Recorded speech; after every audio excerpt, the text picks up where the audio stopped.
Emily Ireland here with Brighter Minds Music, and I'm here to interview a very special guest. This is Mike Walsh, one of our guitar teachers at Brighter Minds Music, and who happens to be my husband.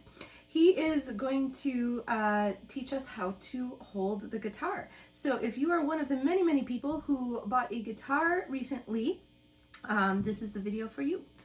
All right. Well, like Emily was saying, tons and tons of people are showing renewed interest in guitar during the pandemic, because what better thing to do during the pandemic is learn an instrument, and a guitar is an awesome instrument to learn. I've been playing guitar for 35 years, and I'm still enjoying it and learning.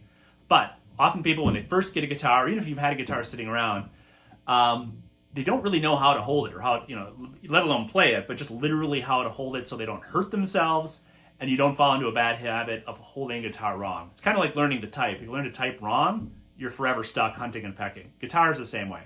So a few tips for you. So number one, just as our parents taught us, you want to sit up straight, right? When you're sitting on a chair, or if you're standing, of course, but if you're sitting on a chair, you want to sit up straight as much as you can.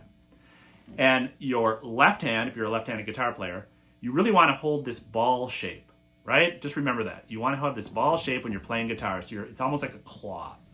So if I could do this here, it's like this. You want your fingers as much as possible to be perpendicular with the strings, right? Because you'll get a nice even sound and you'll let the strings ring underneath each other. I'll play a G chord here so you can hear. Nice and even, no fret buzz. On the back of the guitar, your thumb, you'll see a lot of guitar players doing this, even famous guitar players. Don't do it. It doesn't give you any leverage. You want your thumb to be right in the middle and to act almost like a vice to give you strength and give you stability. So when you're playing guitar, have your thumb back here and your fingers in this claw shape, almost like you have a ball in your hand. And as much as possible, your fingers should be perpendicular to the fretboard, almost like you're nailing a nail into a board. You want it nice and straight for it to play the best. Very good. And is there any difference between holding an electric guitar and an acoustic guitar? No, on the left hand, not really. Again, you want your thumb behind the fretboard, nice claw shape, and nice and, again, sit up straight. Now your right hand, I have a pick in my hand. So sometimes you'll play with a pick.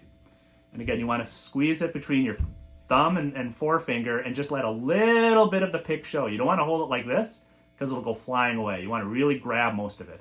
But a lot of people play finger style. They play with their fingernails.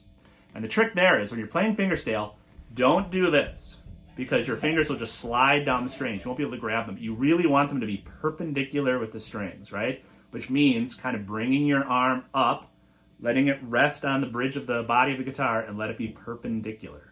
And that will give you a nice even grab. And you can see it looks a little weird, but again, don't do this because it's just not going to work and it's not going to give you a good grab. So again, perpendicular to the strings, let your forearm rest on the guitar so you're not holding your arm up, and you'll have a nice relaxed position. Okay, there you have it, folks. If you're interested to learn more about how to hold the guitar so you can play it better and further your